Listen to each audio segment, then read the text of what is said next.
It was a beautiful summer Sunday, just as beautiful as you find them in Norway. The sun was high in the sky, the lazy wind was rustling the leaves on the trees, and a few drops of sweat was trickling down the small of my back. I was standing in my own garden, leaning on a shovel, and to be honest, I was admiring my surroundings. With a sense of pride, I realized that I had finally managed to grow something. We all know the feeling, huh? And it wasn't just something. All kinds of plants were sprouting and growing all over the place.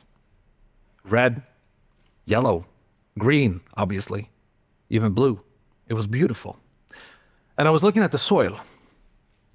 That soil wasn't just dirt. It was living, it was alive, it was breathing. And I'd made it myself. I had made it myself from something most of us throws away. Food waste. The stuff my family had scraped off our plates, the old bread, the rather smelly fish, all the half-empty lunchboxes brought home from kindergarten and school. And at that moment, something clicked. I realized I wasn't just growing an idea. Plants, I'm sorry. I was growing an idea in the back of my head. An idea that potentially could change everything. Like most people, I had lived in a world where we take, we use, and we throw away. We buy stuff, we use stuff, and then we discard stuff. It's just how our society works. It's how our economy works. It's called a linear economy. But what I saw that day, standing in my own garden, something different. I saw a small circle forming, both practical and symbolic. And to be honest, I never thought that banana peels and yesterday's leftover would change how I see the world. Food waste became soil. Soil became new plants, and the new plants became food again. It's the essence of circular economy. It's so simple. It's obvious even. And yet, it's so hard to implement. And why is that? It's because we are creatures of habit. We're comfortable with what we know, even though what we know is destroying the world around us. We resist change, not because change is impossible, but because it's uncomfortable. It's hard. It demands effort from all of us. So, we'd rather stick to what's familiar, even if it's harming us. And that is why circular economy is so hard to implement. And circular economy in itself, it's not just a clever system. It's the only true base for real sustainability. And sustainability, it's not just a clever buzzword. It's the only system that makes sense if we want anything to last. Because sustainability, the ability to sustain, applies to everything. The planet, our communities, our businesses, and ourselves.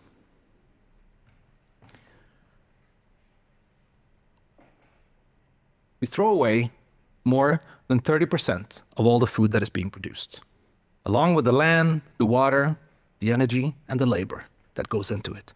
At the same time, soil is being depleted to the point where it can no longer grow food. And then it isn't about food waste anymore. This is a case of resource blindness. Now, food waste isn't waste. It isn't a problem. It's potential.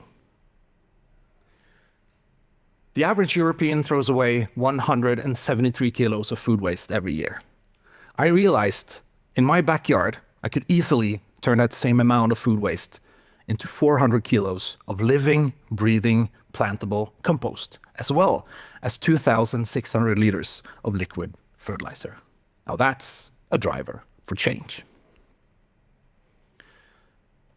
Here's the truth.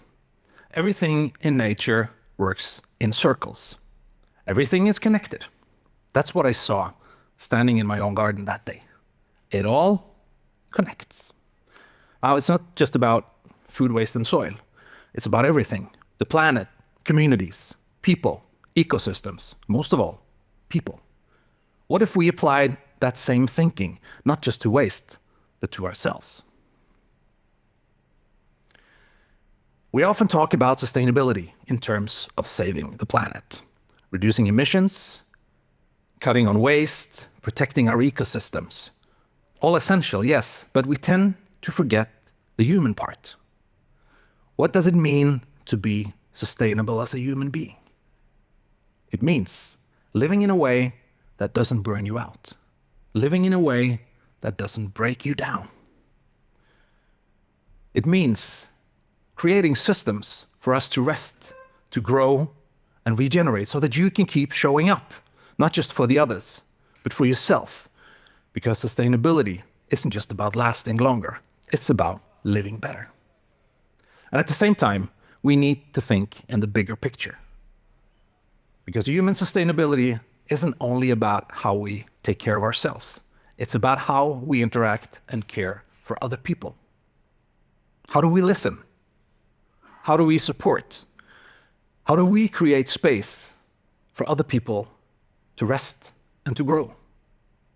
Remember, we can never sustain alone. We can only sustain together. That's what sustainability is about.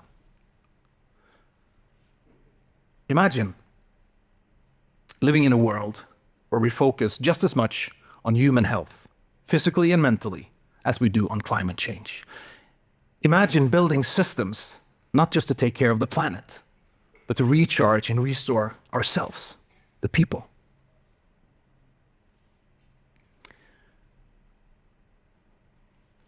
Where no one is left behind because of race, background, identity, or circumstance.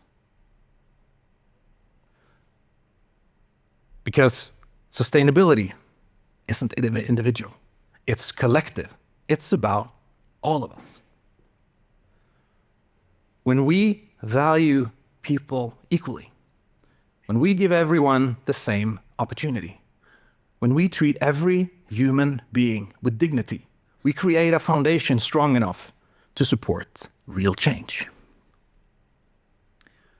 Now, whether we're talking about food waste or soil or ecosystems or people, one simple truth applies.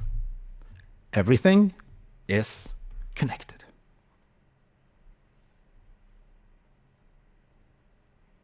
If we want to sustain ourselves, we must first sustain the world.